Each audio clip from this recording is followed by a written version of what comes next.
Assalamualaikum warahmatullahi wabarakatuh. Hai sahabat Waalaikumsalam. Bawaslu dimanapun Anda berada. Kali ini kita menayangkan mengenai ngabuburit pengawasan dengan judul Takjil Pengawasan Ngabuburit Sasarengan Ngawasi. Hal ini sesuai dengan SE nomor 8 Bawaslu Republik Indonesia tahun 2025. Nah, sahabat Bawaslu, hari ini saya tidak sendiri karena ditemani oleh Ketua Bawaslu Kabupaten Grobogan yang akan berbincang terkait dengan rilis pengawasan pemilihan dan pemilu tahun 2024. Beliau adalah Ketua Bawaslu Kabupaten Grobogan, Bu Fitrianita Witanti. Selamat sore, Ibu. Selamat sore Mbak Ali. Sehat ya, Bu ya? Alhamdulillah, Puasanya gimana, tetap Bu? puasa lancar. Alhamdulillah. Nah, pada kesempatan kali ini merupakan kali yang pertama ya, Bu, Iya, untuk launching ngabuburit. ngabuburit ya. Di Grobogan sendiri kita ambil namanya itu takjil pengawasan. Iya, Mungkin sedikit langsung bisa disampaikan, Bu. boleh. Takjil pengawasan. Kenapa sih ambil namanya tuh takjil pengawasan Iya, gitu? kalau kita melihat dari namanya, takjil itu kan kita berbagi ya. Oke. Kita berbagi kepada seluruh masyarakat, khususnya di Kabupaten Grobogan kalau kita bicara ya. Maka di ngabuburit ini, jadi waktu menunggu menjelang buka puasa kita bertakjil, kita memberikan sesuatu. Oke. Atau kemudian kita memberikan edukasi kepada seluruh masyarakat Kabupaten Grobogan hal-hal berkaitan dengan kepemiluan tentunya kan gitu. Baik, luar biasa sekali. Ini sebelumnya nih Bu, saya ucapkan juga kepada seluruh sahabat Bawaslu, selamat menjalankan ibadah puasa ya Bu. Iya. 1446 Hijriah bagi yang menjalankan. Dan juga ini di Kabupaten Grobogan kebetulan di bulan yang sama sedang ulang tahun ya Bu, atau Iya, hari betul jadinya sekali. ya. Hari Yang jadi keberapa Kabupaten Bu? Grobogan Wah, 299. cukup panjang juga ya Iya. perjalanan Kabupaten Grobogan. Oke, mungkin ini kita juga langsung berbincang ya Bu, karena kalau kita yang sudah kita share, maksud saya, ini kita akan berbincang mengenai rilis pengawasan pemilihan dan pemilu di tahun 2024 ya Bu ya. Iya. Mungkin bisa dijelaskan sedikit Bu. Sebelumnya, sebelum bergeser ke sana, maksud saya, tadi kan sudah disampaikan kenapa ada ngabuburit Bu, ngabuburit di bulan puasa ini. Iya. Terima kasih Mbak Alif. Sebelumnya, Assalamualaikum warahmatullahi wabarakatuh. Selamat sore dan salam sejahtera untuk kita semuanya, seluruh warga Kabupaten Grobogan. Tentu yang pertama saya ucapkan selamat menjalankan ibadah puasa, dan juga karena tadi sudah disampaikan Mbak Alif juga ya, kita sedang punya gawe ya. Betul. Kita punya gawe sebagai warga Grobogan, bahwa Kabupaten Grobogan ini sedang mengenang hari jadi. Jadi kami ucapkan juga selamat hari jadi Kabupaten Grobogan yang ke-299. Kemudian berkaitan dengan program ngabuburit, tadi juga beberapa sudah disampaikan ya, kita punya program ngabuburit. Menindaklanjuti surat edaran dari Bawaslu Republik Indonesia bahwa seluruh Bawaslu Kabupaten Kota termasuk juga Bawaslu Provinsi ini untuk melakukan atau menjalankan program ngabuburit. Di mana program ngabuburit ini adalah kita memberikan edukasi kepada masyarakat. Kenapa kan gitu ya? Kenapa Mbak Alif? Karena kita tahu pemilu 2024 ini sudah selesai. Betul. Pemilihan atau pemilihan kepala daerah di 2024 juga telah selesai. Lalu apa yang dilakukan Bawaslu kan begitu ya?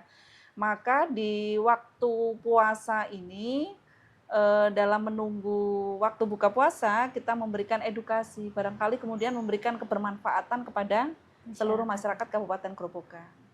Pendekatan kita tentu pada pendekatan religius ya, karena kita berada di bulan puasa kan gitu.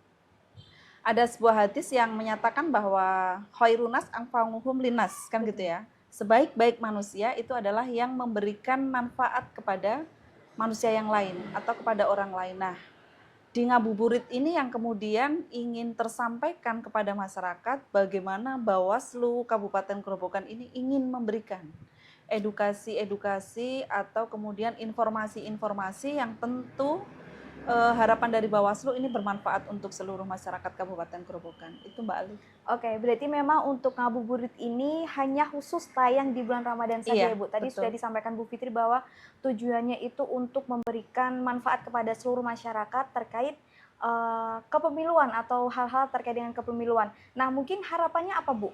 Selain tujuan, mungkin kan ada harapan juga ya? Iya, Tentu harapan besar dari kami ya, Bawaslu Kabupaten Grobogan, kita ini kan sebagai lembaga publik ya, badan publik ini wajib kemudian memberikan atau menyampaikan informasi-informasi baik berkaitan dengan kelembagaan, baik berkaitan dengan kepemiluan, ini harus tersampaikan kan gitu. Nah, ini bagian dari transparansi itu.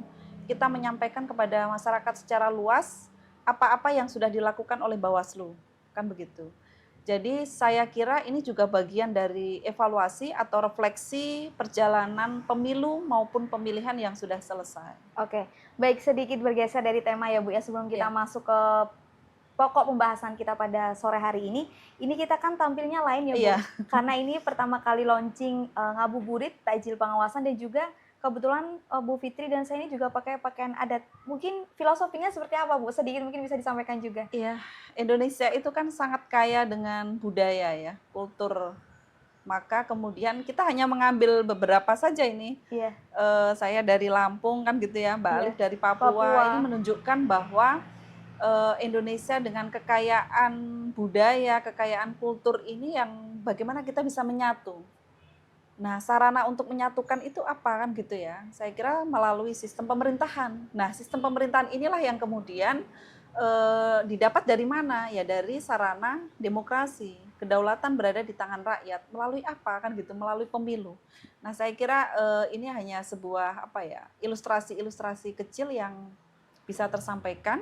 Sebenarnya kita hanya ingin mengatakan bahwa memang Indonesia itu kaya budaya kan gitu. Oke, nyambung juga ke pertanyaan saya selanjutnya tuh Bu. Hari Ya. ini kita kan mengambil tema terkait dengan rilis ya. Rilis yang sudah saya sampaikan di depan tadi, rilis pengawasan pemilihan dan pemilu tahun 2024, karena memang sudah dilaksanakan kemarin dan sudah usai ya, Mas, sudah Betul. selesai. Nah, kenapa sih Bu ambil tema itu untuk perdana di ngabuburit pengawasan ini, dan ngambil temanya tuh rilis dari pengawasan pemilu dan pemilihan itu? Ya, ada dua yang kemudian ingin kami sampaikan. Yang pertama adalah berkaitan dengan surat dari Bawaslu. Jadi memang di tanggal 21 Februari Bawaslu RI itu mengeluarkan surat meminta untuk Bawaslu Kabupaten Kota termasuk juga Bawaslu Provinsi untuk membuat laporan akhir pengawasan baik pemilu 2024 maupun pemilihan di 2024. Ini yang kemudian menjadi tugas dari kita di Bawaslu Kabupaten Grobogan untuk menyelesaikan itu. Dan kita sudah mengirimkan ya laporan itu ke Bawaslu RI kan gitu. Itu yang pertama. Kemudian yang kedua bahwa apa yang kemudian menjadi kerja-kerja pengawasan kita itu ya harus dirilis, harus tersampaikan. Kenapa? Tadi sudah saya sampaikan, kita adalah badan publik yang harus menyampaikan informasi secara berkala kepada masyarakat. Nah, informasi-informasi ini yang menjadi bagian dari pertanggungjawaban kinerja kita, dan itu perlu tersampaikan. Itu yang saya kira kemudian penting kita sampaikan di ngabuburit, khususnya yang di pertama ya, perdana ini, supaya sahabat Bawaslu dimanapun berada tahu betul bahwa proses-proses pengawasan pemilu, kemudian pengawasan pemilihan itu sudah kita lalui, dan kita sudah melaksanakan sesuai dengan peraturan perundang-undangan yang berlaku. Oke, jadi sebagai informasi juga ya, karena ini juga kita tuh tidak berhenti untuk menyampaikan informasi kepada Betul. masyarakat ya. Selanjutnya Bu, karena ini ada dua hal yang kita bahas ya, karena laporannya juga ada dua, pemilihan dan pemilu. Nah, mungkin saya ke pemilu dulu. Apakah memang ada hal yang unik di pengawasan pemilu di tahun 2024 Bu? Mungkin kan kalau sahabat Bawaslu mau membaca secara keseluruhan, nanti kan bisa langsung itu ya unduh di JDIH Bawaslu Kabupaten Grobogan ya, di PPID maksud saya. Nanti kan kalau untuk yang secara globalnya bisa kita sampaikan di sini ya Bu. Betul. Hal uniknya seperti apa? Tentu di setiap penyelenggaraan baik pemilu maupun pemilihan itu ada hal-hal yang unik lah ya, ada dinamikanya, ada tantangannya kan begitu ya. Tetapi yang saya ingat betul kemudian di pemilihan umum 2024 kemarin ada satu hal yang saya kira menjadi sangat unik. Kenapa kan gitu ya?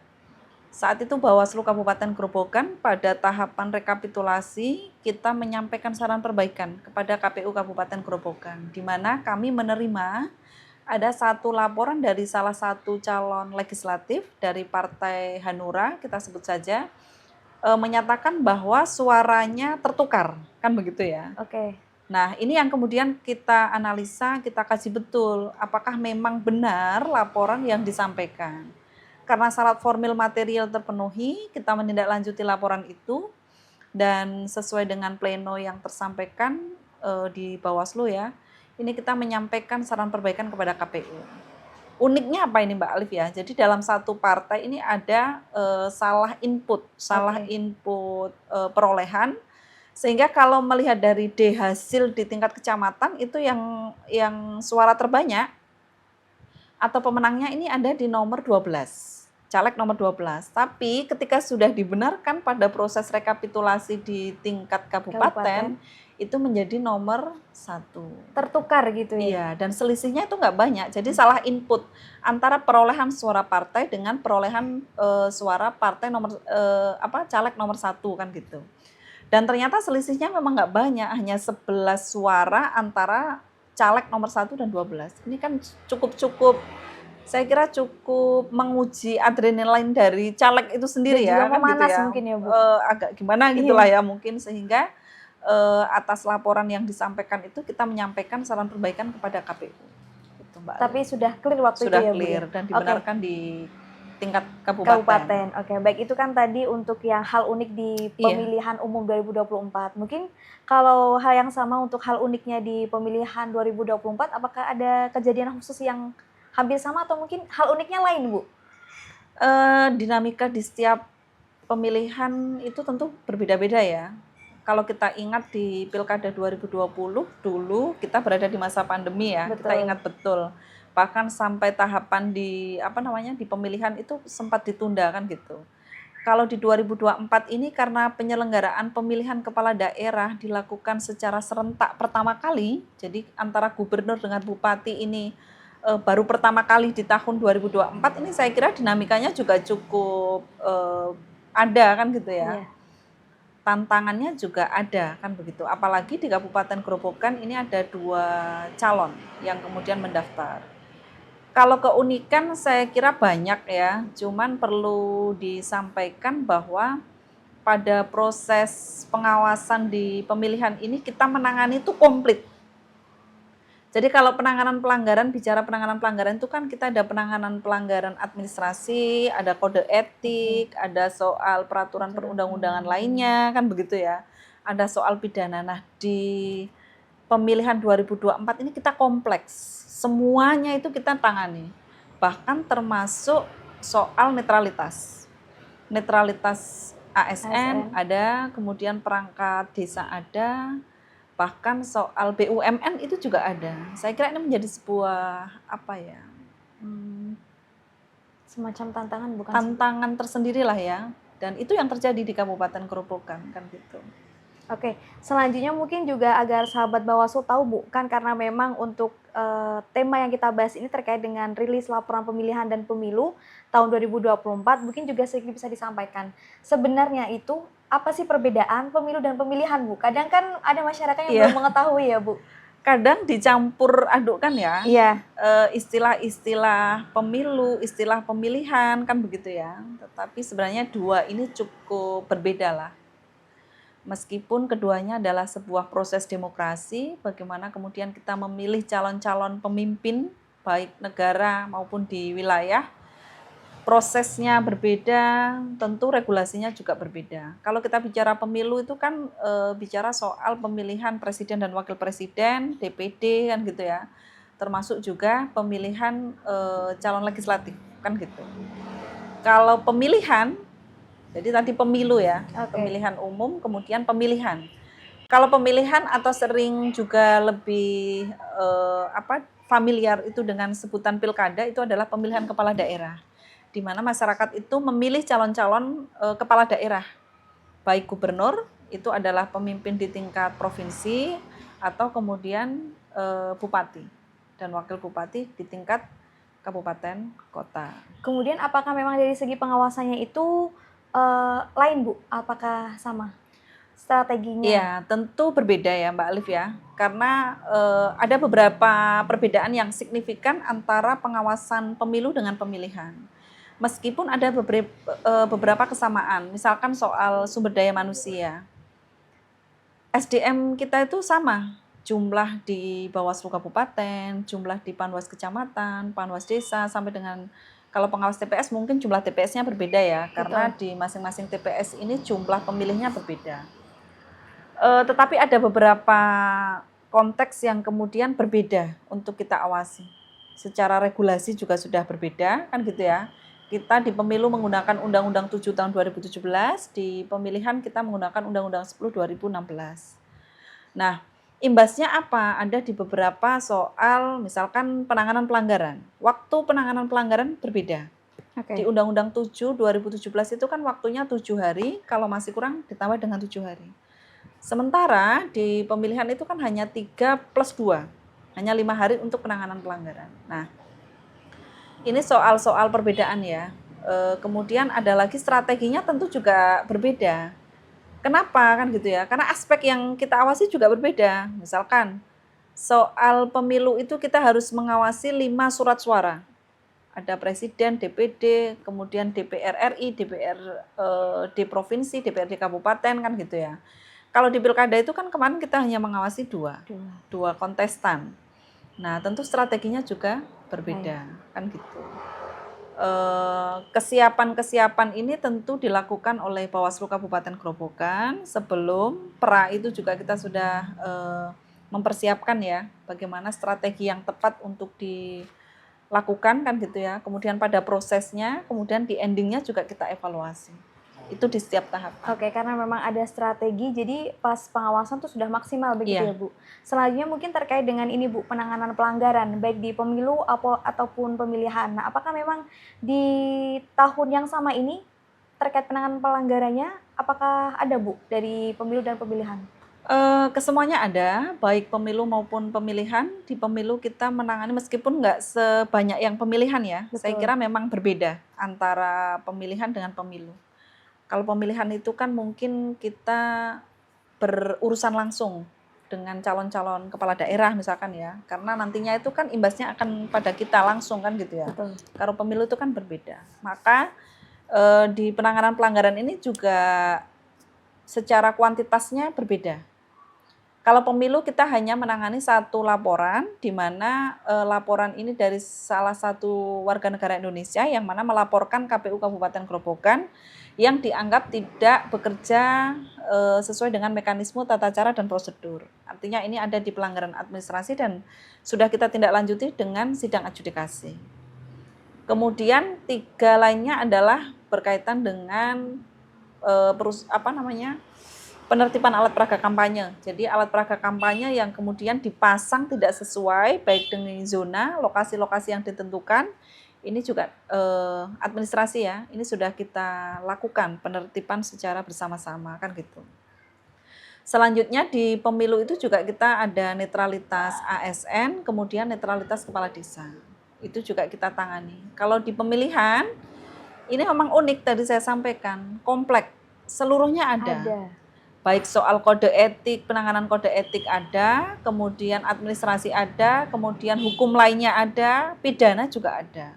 Bahkan di pidana ini kita menangani ada 2 laporan ya, meskipun 1 ini tidak diregister. Dan baru sekali kita tangani ya, 1 berkaitan dengan perusakan alat peraga kampanye, kemudian yang kedua berkaitan dengan ujaran kebencian dan penghinaan kepada salah satu pasangan calon. Ini saya kira cukup kompleks ya. Kita tangani di pemilihan 2024 dan saya kira ini menjadi evaluasi kita bersama nanti ke depan supaya menjadi lebih baik lagi lah. Meningkatkan strategi tadi ya Bu. Oke, selanjutnya bergeser ke penyelesaian sengketa Bu. Apakah memang di pemilu dan pemilihan juga ada sengketa? Kalau di pemilu 2024 kebetulan Bawaslu Grobogan tidak menerima adanya permohonan penyelesaian sengketa, sehingga kita tidak menyelesaikan sengketa proses di Bawaslu. Kalau di pemilihan kita menangani ada 2 penyelesaian sengketa antar peserta pemilu, di mana antar ini kan sesama caleg ya, yang mana ketika memasang alat peraga kampanye itu menutupi caleg yang lainnya, dan itu sudah diselesaikan oleh teman-teman Panwascam, yang 1 dari Nggodong, kemudian yang kedua adalah di Tanggung Harjo, dan itu sudah kita selesaikan sesuai dengan mekanisme prosedur yang ada. Oke, baik. Cukup kompleks ternyata Iya, untuk perbincangan kita pada sesi yang perdana di Takjil Pengawasan Ngabuburit Sarangan Ngawas ya, Bu, ya. iya. Tentunya mungkin, selanjutnya di next episode atau next, ini ya, Bu, ya, kita bisa berbincang lagi terkait dengan tema-tema yang berbeda tentunya ya, untuk mengisi atau memberikan informasi kepada masyarakat terkait dengan kepemiluan. Nah, mungkin sebelum kita tutup sahabat Bawaslu, ada ini, Bu, harapan ke depan dari Bawaslu Kabupaten Grobogan. Iya, Bawaslu itu kan bagian dari penyelenggara pemilu ya. Selain ada KPU, selain ada DKPP. Tentu bagian dari penyelenggara pemilu itu kan hanya sedikit saja yang kemudian memberikan apa ya, pengaruh terhadap proses demokrasi yang ada di Indonesia. Mungkin pengaruhnya nggak begitu banyak karena ada beberapa hal lain yang saya kira juga berpengaruh soal kondisi itu sendiri, misalkan kondisi di Kabupaten Grobogan atau di Indonesia kan gitu ya, atau hal-hal lain, bagaimana kemudian keterlibatan dari pemerintah pusat, pemerintah daerah dan lain sebagainya. Nah, proses demokrasi di mana kedaulatan berada di tangan rakyat ini yang kemudian kami berharap bahwa marwahnya itu ya masih ada. Bagaimana rakyat ini sebagai pemegang daulah. Rakyat ini banyak berperan penting. Nah, pentingnya masyarakat itu untuk apa? Untuk memilih calon pemimpin, dia menggunakan suaranya di hari H, misalkan di pemungutan suara ya, baik di pemilu maupun pemilihan. Tapi tidak hanya sebagai itu. Pemilih ini tidak hanya sebagai objek saja, tetapi dia juga sebagai subjek. Bagaimana memiliki peran-peran yang lainnya, termasuk memberikan edukasi kepada yang lainnya. Kalau kemudian tahu misalkan, saya tahu soal regulasi pemilu misalkan, saya akan menyampaikan kepada yang lain. Saya tahu soal apa yang tidak boleh atau apa yang dilanggar di pemilu ya misalkan atau di pemilihan, itu maka sampaikan kepada yang lain kan gitu ya. Nah, kami berharap bahwa masyarakat di Kabupaten Grobogan ini juga aktif ya, berperan aktif, berpartisipasi, meskipun hari ini memang tidak ada tahapan baik di pemilu maupun pemilihan, tetapi bagaimana kita belajar bersama-sama, supaya hal-hal yang baik itu bisa tertular kepada yang lainnya. Nah, Bawaslu Kabupaten Grobogan di waktu jeda tidak ada tahapan, tentu akan menyampaikan hal-hal itu, edukasi kepada masyarakat, masyarakat terbuka, menerima, kan gitu ya.